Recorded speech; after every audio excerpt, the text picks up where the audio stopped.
Hi everyone, welcome back to unstoppable learners. Friends, ప్రస్తుతం ఆంధ్రప్రదేశ్ రాష్ట్రంలో TET పరీక్షలు అనేవి జరుగుతూ ఉన్నాయి. అందరికీ తెలిసిన విషయము. సో అందరూ కూడా ఎటువంటి ప్రశ్నలు వస్తున్నాయి, వాటి యొక్క కాఠిన్యత స్థాయి ఏ విధంగా ఉంది అని చెప్పి అయిపోయిన పరీక్షలకు సంబంధించిన బిట్స్ ఎలా వచ్చాయి అనే విషయాన్ని తెలుసుకుంటున్నారు అందరూ కూడా. సో ఎలా వస్తున్నాయి అనేది మనం నేరుగా తెలుసుకోవడానికి 3వ తారీఖు మరియు 4వ తారీఖు అలానే 5వ తారీఖు జరిగిన పరీక్షలకు సంబంధించిన పేపర్లు అనేవి వాళ్ళు ఆల్రెడీ అఫీషియల్ వెబ్సైట్లో పొందుపరచడం జరిగింది. సో ఆ పేపర్లని మనం నేరుగా చూసి వాటికి సంబంధించి సైకాలజీ బిట్స్ అనేవి 3వ తారీఖులో ఏ విధంగా వచ్చాయో ఒక్కసారి చూద్దాము. దీన్ని బట్టి మీ రివిజన్ ఇంకెంత మెరుగుపరుచుకోవాలో, ఏమేం టాపిక్స్ మీద ఇంకా ఎక్కువ కాన్సన్ట్రేట్ చేయాలో మీకు ఒక ఐడియా వస్తుంది. సో మీరు కనుక మన ఛానల్ని ఫస్ట్ టైం విజిట్ చేసినట్లయితే మన ఛానల్ని సబ్స్క్రైబ్ చేసుకోండి, అలానే మీ ఫ్రెండ్స్ అందరికీ కూడా షేర్ చేయండి. సో ఈ వీడియోలో మనం 3వ తారీఖు జరిగినటువంటి మార్నింగ్ సెషన్ మనలో వచ్చినటువంటి సైకాలజీ బిట్స్, ఏమేం టాపిక్ నుంచి వచ్చింది, వాటి యొక్క కఠినత స్థాయి ఎలా ఉంది అనే విషయాన్ని తెలుసుకుందాము. సో వీడియోలోకి వెళ్ళిపోయే ముందు వీడియోని చూస్తున్న ప్రతి ఒక్కరు కూడా వీడియోని లైక్ చేయండి. లైక్ చేయడం మర్చిపోవద్దు. ఈ విధంగా మీరు లైక్ చేయడం వల్ల వీడియో ఇంకా ఎక్కువ మందికి రీచ్ అవుతుంది. ఫస్ట్ క్వశ్చన్ చూసినట్లయితే, లారెన్స్ కోల్బర్గ్ నైతిక వికాస సిద్ధాంతం ప్రకారం 14 సంవత్సరాల నుండి వయోజన దశ వరకు ఉండే స్థాయిని ఇలా అంటారు. సో ఈ ప్రశ్న అనేది మనకి కోల్బర్గ్ నైతిక వికాస సిద్ధాంతం నుంచి రావడం జరిగింది. ఇక్కడ ప్రశ్న చూసినట్లయితే 14 సంవత్సరాల నుండి వయోజన దశ వరకు ఉండే స్థాయిని ఏమని పిలుస్తామని అడుగుతున్నారు. ఈ ప్రశ్నకు మీకు సమాధానం తెలిసినట్లయితే మీ సమాధానాన్ని కామెంట్ చేయండి. ఆప్షన్స్ చూసినట్లయితే పూర్వ సాంప్రదాయ స్థాయి, సాంప్రదాయ స్థాయి, ఉత్తర సాంప్రదాయ స్థాయి, పశ్చిమ సాంప్రదాయ స్థాయి. కరెక్ట్ ఆన్సర్ వచ్చేసి ఆప్షన్ 3, ఉత్తర సాంప్రదాయ స్థాయి. లారెన్స్ కోల్బర్గ్ నైతిక వికాస సిద్ధాంతం ప్రకారం 14 సంవత్సరాల నుండి వయోజన దశ వరకు ఉండే స్థాయిని ఉత్తర సాంప్రదాయ స్థాయిగా పేర్కొనడం జరిగిందన్నమాట.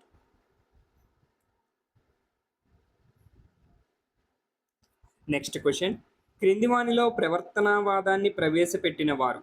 సో ప్రవర్తనవాదానికి సంబంధించి దీనిని ఎవరు ప్రవేశపెట్టారని అడుగుతున్నారు. ఈ ప్రశ్నకి సమాధానం మీ అందరికీ తెలిసే ఉంటుంది. మీ సమాధానాన్ని కామెంట్ చేయండి. ఆప్షన్స్ చూద్దాం. Max Wertheimer, John B Watson, Sigmund Freud, Jean పియాజే. ప్రవర్తనవాదాన్ని ప్రవేశపెట్టిన వారు జేబి వాట్సన్.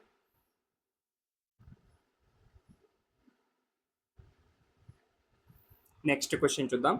ఎలిజబెత్ హర్లాక్ ప్రకారం 6 సంవత్సరాల నుండి 10 సంవత్సరాల వరకు ఉండే దశ, 6 నుంచి 10 సంవత్సరాల వరకు ఉండే దశను గుర్తించాలి. ఆప్షన్స్ చూద్దాం. ఉత్తర బాల్య దశ, కౌమార దశ, పూర్వ బాల్య దశ, యవ్వనారంభ దశ.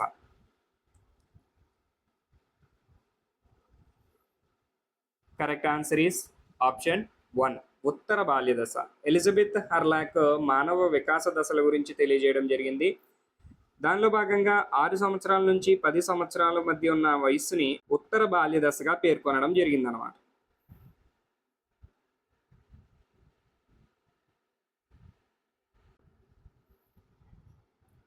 నెక్స్ట్ క్వశ్చన్, క్రింది వానిలో చికిత్సా పద్ధతిగా పిలువబడేది.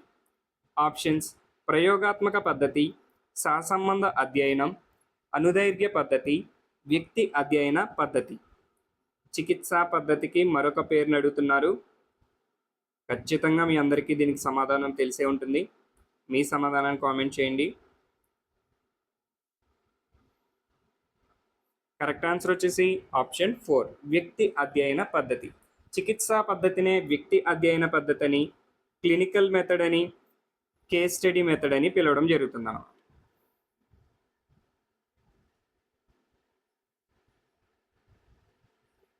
నెక్స్ట్ క్వశ్చన్, ఎరిక్సన్ మనోసాంఘిక వికాస సిద్ధాంతం ప్రకారం శ్రమించడం, న్యూన్యత అనేది ఇందు ఉంటుంది. శ్రమించడం మరియు న్యూన్యత అనేవి ఏ దశలో ఏర్పడతాయి అని అడుగుతున్నారు. ఆప్షన్స్ చూద్దాం. క్రీడా దశ, పాఠశాల దశ, కౌమార దశ, వయోజన దశ.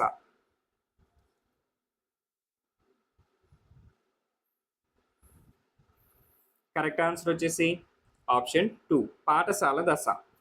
ఎరిక్సన్ మనోసాంఘిక వికాస సిద్ధాంతం ప్రకారం శ్రమించడం, న్యూన్యత అనేవి పాఠశాల దశలో ఉంటాయను.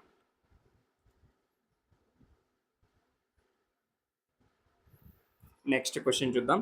ఒక వ్యక్తి సంరచన, ఆలోచన లేదా ప్రవర్తనలో మార్పు రావడం ఇది జీవ సంబంధిత పరిసరాల ప్రభావం వల్ల వస్తుంది అని వికాసాన్ని ప్రవచించినది. Options: Anderson, Crow and Crow, Craig, Hurlock. వికాసాన్ని ఒక వ్యక్తి సంరచన, ఆలోచన లేదా ప్రవర్తనలో మార్పు రావడమే అని నిర్వచించిన వారిని గుర్తించాలి.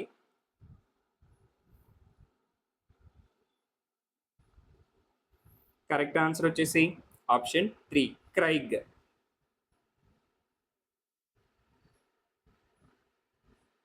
Next question. ప్రజ్ఞనందు సామాన్య కారకం జి, నిర్దిష్ట కారకం ఎస్ లను ప్రతిపాదించినది. ప్రజ్ఞా సిద్ధాంతాలలో సామాన్య కారకం జి మరియు నిర్దిష్ట కారకం ఎస్ గురించి వివరించిన శాస్త్రవేత్తను గుర్తించాలి. ఆప్షన్స్ చూద్దాం. L L Thurstone, Guilford, D W Wechsler, Spearman.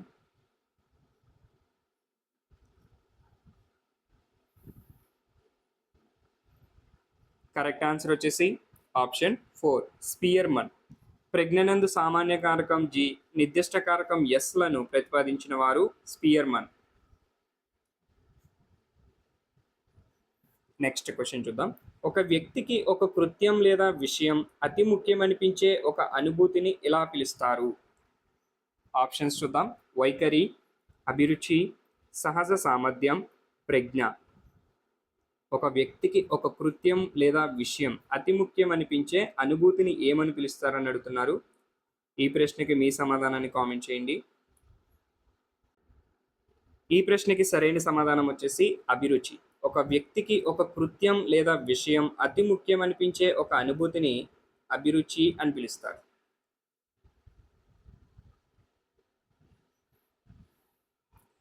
Next question. Elizabeth Hurlock పుస్తకం డెవలప్మెంటల్ సైకాలజీ ఏ లైఫ్ స్పాన్ అప్రోచ్ ప్రకారం సాంఘిక సమూహ రకం కానిది. డెవలప్మెంటల్ సైకాలజీ అనే పుస్తకాన్ని రచించినది ఎలిజబెత్ హర్లాక్. అయితే ఈ పుస్తకం ప్రకారం సాంఘిక సమూహ రకం కాని దానిని గుర్తించమంటున్నారు. ఆప్షన్స్ చూసినట్లయితే అవ్యవస్థీకృత సమూహాలు, క్లిక్స్, గుంపులు, ముఠాలు.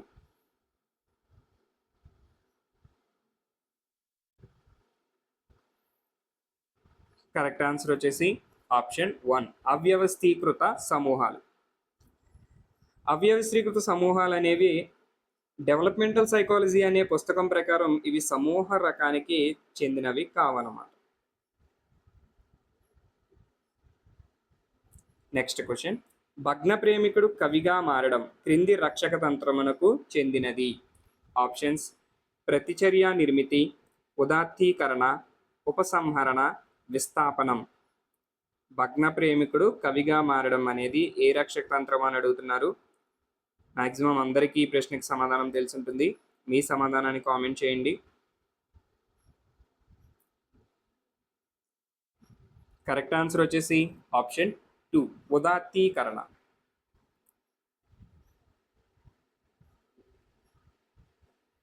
Next question. ఈ అభ్యసన సిద్ధాంతం అవధానం, ధారణ, నిష్పాదన, ప్రేరణలను సోపానాలుగా కలిగి ఉంది.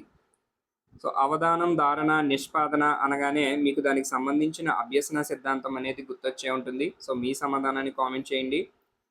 ఆప్షన్స్ చూసేద్దాం. శాస్త్రీయ నిబంధన సిద్ధాంతం, కార్యసాధక నిబంధన సిద్ధాంతం, అంతర్దృష్టి అభ్యసన సిద్ధాంతం, పరిశీలన అభ్యసన సిద్ధాంతం. ఏ అభ్యసన సిద్ధాంతంలో పైన తెలిపినటువంటి అవధానము, ధారణ, నిష్పాదన, ప్రేరణ అనే సోపానాలు ఉన్నాయి అనేది ఇక్కడ ప్రశ్న. కరెక్ట్ ఆన్సర్ వచ్చేసి ఆప్షన్ 4, పరిశీలన అభ్యసనం. పరిశీలన అభ్యసన సిద్ధాంతాన్ని ప్రతిపాదించిన వారు ఎవరో మీకు తెలిసినట్లయితే మీ సమాధానాన్ని కామెంట్ చేయండి. అలానే ఈ ఆప్షన్స్లో ఉన్నటువంటి 4 సిద్ధాంతాలకి సంబంధించిన శాస్త్రవేత్తలు ఎవరనే విషయాన్ని తెలియచేయండి. నెక్స్ట్ క్వశ్చన్ చూద్దాం. ఒక పద్ధతిలో నేర్చుకున్న విషయం లేక పొందిన శిక్షణ వేరొక పరిస్థితిలోని అభ్యసనాన్ని ఆటంకం పరిస్తే అది. ఆప్షన్స్: అనుకూల అభ్యసన బదలాయింపు, ప్రతికూల అభ్యసన బదలాయింపు, శూన్య అభ్యసన బదలాయింపు, ద్విపార్శ్వ అభ్యసన బదలాయింపు. ఒక పద్ధతిలో నేర్చుకున్న విషయము లేదా పొందిన శిక్షణ వేరొక పరిస్థితిలో అభ్యసనాన్ని ఆటంకపరిస్తే అది ఏ రకమైన అభ్యసన బదలాయింపు అని అడుగుతున్నారు. ఆటంకపరిచేది. మీ సమాధానాన్ని కామెంట్ చేయండి. కరెక్ట్ ఆన్సర్ వచ్చేసి ఆప్షన్ 2, ప్రతికూల అభ్యసన బదలాయింపు.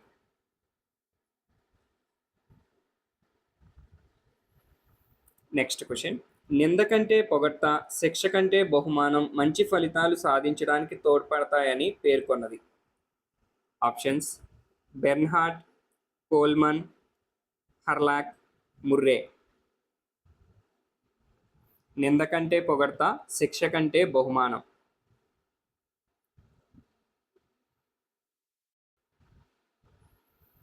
Correct answer is option 3, Hurlock. నింద కంటే పొగడ్త, శిక్ష కంటే బహుమానం మంచి ఫలితాలు సాధించడానికి తోడ్పడతాయని హర్లాక్ పేర్కొనడం జరిగిందనమాట. నెక్స్ట్ క్వశ్చన్ చూద్దాం. కరెంటు తీగలను ఉత్త చేతులతో ముట్టుకుంటే షాక్ కొడుతుందని, మందంగా ఉన్న ప్లాస్టిక్ గ్లౌజులు వేసుకొని ముట్టుకుంటే షాక్ కొట్టదని తెలుసుకోవడం అనేది ఎటువంటి భావన సూత్రం? ఆప్షన్స్: ప్రత్యేకం నుండి సాధారణీకరణం, సాధారణీకరణం నుండి ప్రత్యేకం, మినహాయింపు, విచక్షణ.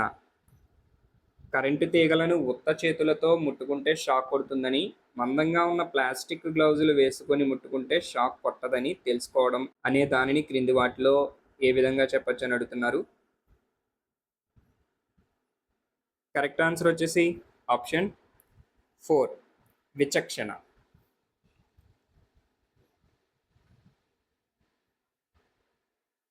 నెక్స్ట్ క్వశ్చన్, ఈ గెస్టాల్ట్ నియమం ఒకేలా ఉండే అంశాలను ఒక సమూహంగా చూడటాన్ని తెలియజేస్తుంది. ఆప్షన్స్: సామీప్య నియమం, సామ్య నియమం, పూరణ నియమం, అవిరాళ నియమం. ఒకేలా ఉండే అంశాలను ఒక సమూహంగా తెలియజేసే నియమం అడుగుతున్నారు.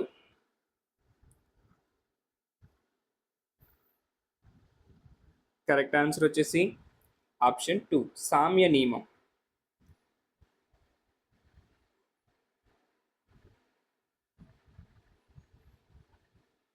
నెక్స్ట్ క్వశ్చన్, సరి అయిన వయస్సు రానందున ఒక శిశువు కృత్యాన్ని సరిగా చేయలేకపోతుంది. ఇందులో ఇమిడి ఉన్న అభ్యసనను ప్రభావితం చేసే కారకం. ఆప్షన్స్: నైతిక, శారీరక, పరిసర, సాంఘిక.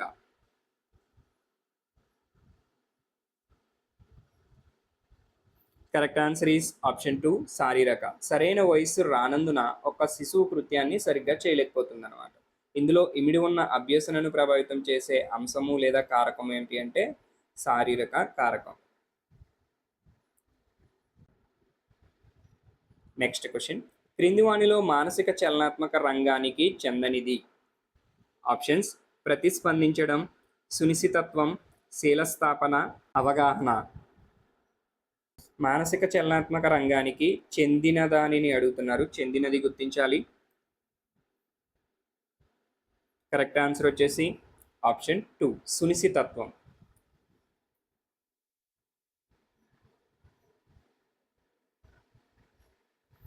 నెక్స్ట్ క్వశ్చన్, పూర్వజ్ఞానం కలిగిన విషయాలను అభ్యసించేటప్పుడు ఏర్పడే అభ్యసన వక్రరేఖ. ఆప్షన్స్: కుంభాకార, పుటాకార, ఎక్స్ అక్షానికి సమాంతరం, వై అక్షానికి సమాంతరం. పూర్వజ్ఞానం కలిగిన విషయాలను అభ్యసించేటప్పుడు ఏర్పడే అభ్యసన వక్రరేఖ.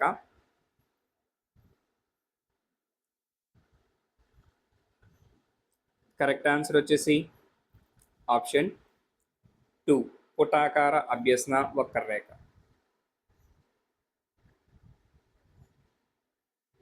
నెక్స్ట్ క్వశ్చన్, ప్రయోగాలు చేయడం ద్వారా గుర్తుంచుకోవడం ఈ స్మృతి విధానం. ఆప్షన్స్: బట్టి స్మృతి, స్వల్పకాలిక స్మృతి, తక్షణ స్మృతి, క్రియాత్మక స్మృతి. కరెక్ట్ ఆన్సర్ ఈస్ ఆప్షన్ 4, క్రియాత్మక స్మృతి. ప్రయోగాలు చేయడం ద్వారా గుర్తుంచుకోవడం అనేది క్రియాత్మక స్మృతి అవుతుందన్నమాట.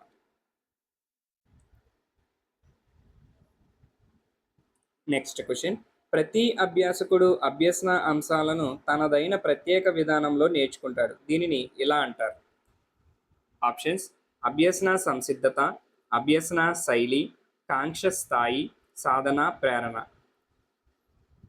ప్రతి అభ్యసకుడు అభ్యసన అంశాలను తనదైన ప్రత్యేక విధానంలో నేర్చుకోవడాన్ని ఏమంటారని అడుగుతున్నారు. కరెక్ట్ ఆన్సర్ వచ్చేసి ఆప్షన్ 2, అభ్యసన శైలి.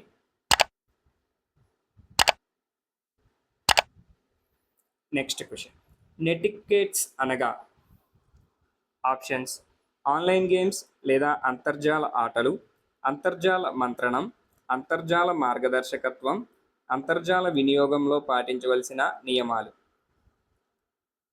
నెటిక్వేట్స్ అంటే ఏంటని అడుగుతున్నారు.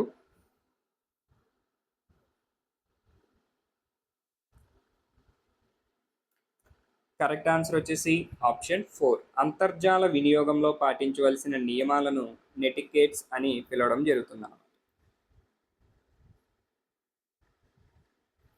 నెక్స్ట్ క్వశ్చన్, అంతర్జాతీయ బాలల హక్కుల దినోత్సవం.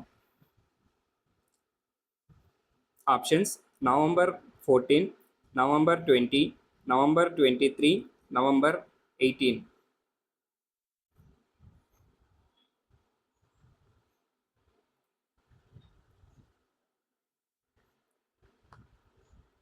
కరెక్ట్ ఆన్సర్ వచ్చేసి ఆప్షన్ 2, నవంబర్ 20. అంతర్జాతీయ బాలల హక్కుల దినోత్సవం నవంబర్ 20ని జరుపుకుంటారు. అయితే ఈ ప్రశ్నకి ఒక ప్రత్యేకత ఉంది. చూస్తున్న ప్రతి ఒక్కరు కూడా ఈ ప్రశ్నని జాగ్రత్తగా గుర్తుపెట్టుకోండి.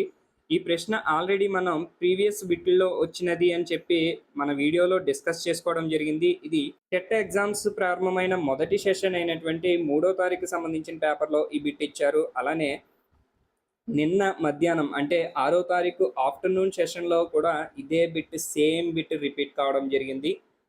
అంతర్జాతీయ బాలల హక్కుల దినోత్సవం ఎప్పుడు జరుపుకుంటారు అని ఇచ్చారు. సో దీనికి సమాధానం వచ్చేసి నవంబర్ 20. సో ఇక్కడ ఏంటంటే అందరూ గమనించవలసిన విషయం, ప్రీవియస్ పేపర్స్ నుంచి బిట్స్ అనేవి రిపీట్ కావడం జరుగుతుంది. అలానే 3వ తారీఖు 4వ తారీఖు జరిగినటువంటి సెషన్స్ నుంచి కూడా బిట్స్ అనేవి రిపీట్ కావడం జరుగుతుంది. కాబట్టి ఖచ్చితంగా ప్రీవియస్ బిట్స్ని ఒక్కసారి రివిజన్ చేసుకోండి ఎగ్జామ్కి వెళ్ళే ముందు. అలానే ఏ రోజుకి ఆ రోజు పేపర్స్ అఫీషియల్ వెబ్సైట్లో అప్లోడ్ చేయడం జరుగుతుంది. వాటికి సంబంధించిన వీడియోస్ కూడా మన ఛానల్లో అప్లోడ్ అవుతూ ఉంటాయి. వీటిని కూడా ఒక్కసారి చూసి వెళ్ళినట్లయితే మీరు ఆ బిట్ని మిస్ అవ్వకుండా ఆన్సర్ చేయడానికి ఛాన్సెస్ ఉంటాయి. ప్రీవియస్ బిట్స్కి సంబంధించిన వీడియోస్ మన ఛానల్లో అనేకం ఉన్నాయి. వాటన్నిటికి సంబంధించిన లింక్స్ అనేవి డిస్క్రిప్షన్లో ప్రొవైడ్ చేస్తాను. ఎగ్జామ్కి వెళ్ళే ముందు ప్రీవియస్ బిట్స్కి సంబంధించి ఖచ్చితంగా చూసుకుని వెళ్ళండి.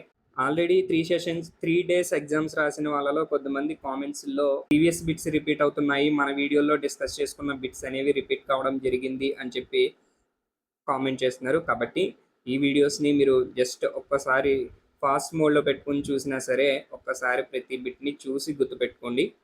మీకు ఖచ్చితంగా ఒక్క బిట్ కానీ 2 బిట్స్ కానీ యూజ్ అవుతాయి అన్నమాట. నెక్స్ట్ క్వశ్చన్ చూద్దాం. NCF 2005 ప్రకారం బోధన యొక్క ముఖ్య ఉద్దేశం.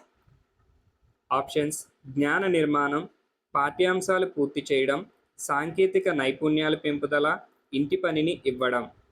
NCF 2005 ప్రకారం బోధన యొక్క ముఖ్య ఉద్దేశ్యం.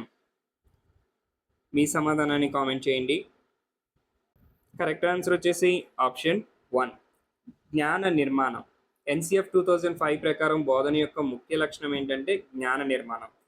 ఇలానే NCF 2005, APSCF 2011, RTE 2009, NBE 2020కి సంబంధించి ఒక ప్రశ్న అనేది నిన్నటి మధ్యాహ్నం సెషన్లో, అలానే నిన్నటి మార్నింగ్ సెషన్లో అంటే 6వ తారీఖు మార్నింగ్ సెషన్లో, ఆఫ్టర్నూన్ సెషన్లో కూడా బిట్ రావడం జరిగింది. కాబట్టి వీటికి సంబంధించిన ఇన్ఫర్మేషన్ని ఒక్కసారి రివైజ్ చేసుకుని వెళ్ళండి ఎగ్జామ్కి వెళ్ళే ముందు.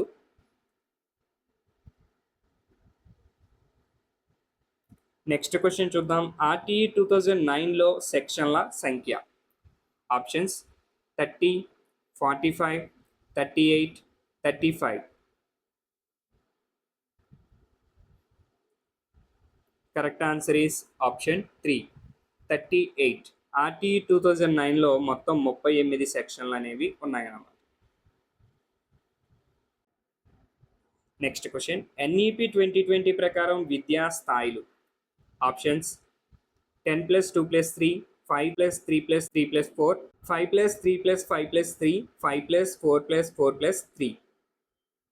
NPE 2020 యొక్క విద్యా స్థాయిల్ని గుర్తించమంటున్నారు. కరెక్ట్ ఆన్సర్ వచ్చేసి ఆప్షన్ 2, 5 + 3 + 3 + 4. సేమ్ ఈ బిట్ కూడా అంటే 3వ తారీఖు మార్నింగ్ సెషన్లో ఇచ్చినటువంటి ఈ పేపర్ని డిస్కస్ చేస్తున్నాం. ఈ బిట్ ఇందులో ఉంది. అలానే నిన్న అంటే 6వ తారీఖు మధ్యాహ్నం సెషన్లో కూడా ఈ బిట్ రిపీట్ కావడం జరిగింది. సో ప్రీవియస్ బిట్స్కి సంబంధించిన వీడియోస్ ఒక్కసారి చూసుకొని రివైజ్ చేసుకొని వెళ్ళండి. ఈ 3-4 డేస్ అంటే మీరు ఎగ్జామ్ రాయడానికి ముందు జరిగినటువంటి బిట్స్ అన్నిటిని కూడా ఒక్కసారి చూసుకొని వెళ్తే గనక మీకు ఆ బిట్స్ రిపీట్ అయితే లక్కీగా దానికి మీరు ఈజీగా ఆన్సర్ చేయొచ్చు.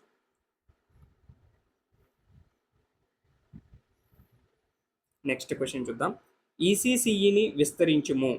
Options: early childhood care and education, early child care and evaluation, early child council for education, early childhood council and education. ECCE యొక్క విస్తరణ రూపం మీ అందరికీ తెలిసే ఉంటుంది. మీ సమాధానాన్ని కామెంట్ చేయండి. సో ఇలా కామెంట్ చేయండి అని ఎందుకు అంటున్నాను అంటే, ఈ ప్రశ్నని మీరు వింటున్నారు, విని దానికి ఒక సమాధానం చెప్తున్నారు. అది రైట్ అయితే ఓకే, దాన్ని అలానే గుర్తుపెట్టుకుంటున్నారు. ఓకే, ఈ ప్రశ్నకి ఇది సమాధానం అని చెప్పేసి. అయితే మనం ఎగ్జామ్కి వెళ్ళిన తర్వాత అదే ప్రశ్న రాగానే మనకు ఒక రకమైన హ్యాపీనెస్ వస్తుంది. బట్ ఆప్షన్స్లోకి వెళ్ళగానే ఇదా అనే కన్ఫ్యూజన్ స్టార్ట్ అవుతుంది. సో ఈ కన్ఫ్యూజన్ ఉండకూడదు అంటే మనం ఒక 2-3 టైమ్స్ చదివిన దానికంటే ఒక్కసారి ఎక్కడైనా రాసుకుంటే గుర్తుంటుంది విధానంలో మీరు కామెంట్లో టైప్ చేయడం వల్ల ఓకే, ఈ ప్రశ్నకి నేను ఆ సమాధానం టైప్ చేసి పెట్టాను కదా అని చెప్పి మీకు గన్ షాట్గా ఆన్సర్ని పెట్టడానికి ఉపయోగపడుతుంది అనమాట. సో మీకు ఇంట్రెస్ట్ ఉంటే మనం డిస్కస్ చేసుకునే ప్రతి ప్రశ్నకి మీ సమాధానాన్ని కామెంట్ చేస్తూ ఉండండి. అవి ఖచ్చితంగా మీకు ఇంకా మెదడులో ఫిక్స్ అయిపోతాయి అనమాట. టైం లేదు అనుకుంటే no problem, you can skip. Correct answer వచ్చేసి ఈ ప్రశ్నకి option 1, early childhood care and education.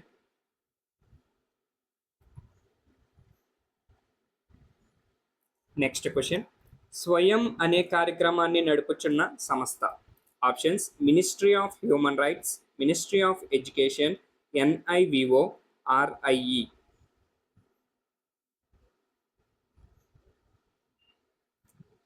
Correct answer వచ్చేసి option 2, ministry of education. Swayam అనే కార్యక్రమాన్ని నడుపుచున్న సంస్థ మినిస్ట్రీ ఆఫ్ ఎడ్యుకేషన్. సో ఈ బిట్కి సంబంధించి అంటే ఇది ICT 1 అండ్ ICT 2 నుంచి రావడం జరిగింది. అలానే వీటికి సంబంధించినటువంటి మరో ప్రశ్న కూడా మాక్ అనేది ఒక సెషన్లో రావడం జరిగింది. అలానే మాక్కి సంబంధించి నిన్నటి 6వ తారీఖు మధ్యాహ్నం జరిగిన సెషన్లో మాక్ అనగా ఏమి అని చెప్పేసి 2 ప్రవచనాలు ఇచ్చారు. ఆప్షన్స్లో ప్రవచనం 1 సరైనది, అలానే ప్రవచనం 2 సరైనది, ఇలా ఈ విధంగా ఆప్షన్స్ ఇవ్వడం జరిగింది. కాబట్టి వీటికి రిలేటెడ్గా ఉన్న వాటిని కూడా ఒకసారి రివైజ్ చేసుకోండి. మేబీ నెక్స్ట్ సెషన్లో స్వయం యొక్క విస్తరణ రూపం చెప్పండి అని అడగచ్చు, లేదంటే మాక్ యొక్క విస్తరణ రూపం చెప్పండి అని అడగచ్చు. అలానే నిన్న మధ్యాహ్నం వచ్చిన పేపర్లో TARL యొక్క విస్తరణ రూపం అడిగారు. ఇది మీకు తెలిసినట్లయితే దీని సమాధానాన్ని కామెంట్ చేయండి. ఒకవేళ తెలియకపోయినట్లయితే దీన్ని ఖచ్చితంగా తెలుసుకోండి. Next question. CD stands for. CD అనగా options: computer disk, computer desktop, compact desktop, compact disc. So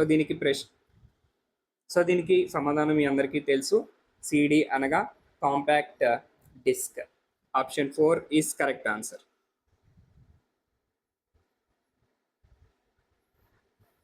next question. స్కఫోల్డింగ్ను పరిచయం చేసిన వారు.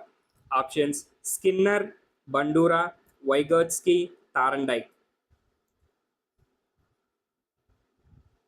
స్కఫోల్డింగ్ను పరిచయం చేసిన వారు. ఈ ప్రశ్నకి మీ సమాధానాన్ని కామెంట్ చేయండి. అండ్ ఇది కూడా స్టార్ మార్క్ చేసుకోవాల్సిన ప్రశ్న, ఎందుకంటే ఇది 3వ తారీఖు మార్నింగ్ సెషన్లో వచ్చింది, అలానే 6వ తారీఖు ఆఫ్టర్నూన్ సెషన్లో కూడా వచ్చింది. కాబట్టి రిపీట్ అయ్యే ఛాన్సెస్ ఉన్నాయి. ఖచ్చితంగా మళ్ళీ చెప్తున్నా, ప్రీవియస్ పేపర్స్ ఒక్కసారి రివైజ్ చేసుకుని వెళ్ళండి. రీసెంట్గా మీ ఎగ్జామ్ కంటే ముందు జరిగినటువంటి పేపర్స్కి సంబంధించిన ప్రశ్నలు కూడా రివైజ్ చేసుకుని వెళ్ళండి. ఈ ప్రశ్నకి సరైన సమాధానం వచ్చేసి ఆప్షన్ 3, వైగోట్స్కీ. స్కఫోల్డింగ్ను పరిచయం చేసిన వారు Vygotsky. Next question.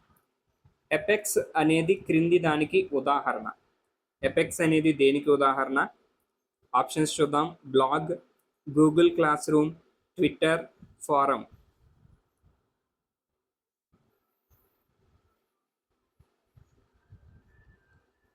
Correct answer వచ్చేసి ఆప్షన్ 4, ఫోరం. అపెక్స్ అనేది ఫోరం అనే దానికి ఉదాహరణ అనమాట.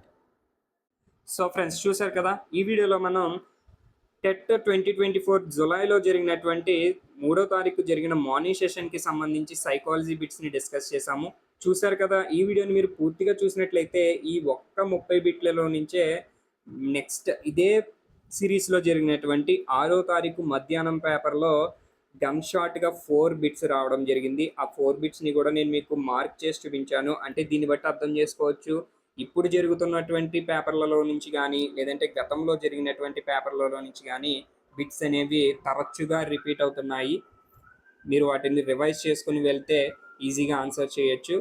సో నెగ్లెక్ట్ చేయకండి, వాటిని ఒక్కసారి రివైజ్ చేసుకుని వెళ్ళండి. ఈ వీడియో కనుక మీకు నచ్చినట్లయితే వీడియోని లైక్ చేయండి, మీ ఫ్రెండ్స్ అందరికీ కూడా షేర్ చేయండి. అలానే మన ఛానల్ని సబ్స్క్రైబ్ చేసుకోండి, పక్కనే ఉన్న బెల్ ఐకాన్ని యాక్టివేట్ చేసుకోండి. Thank you for watching.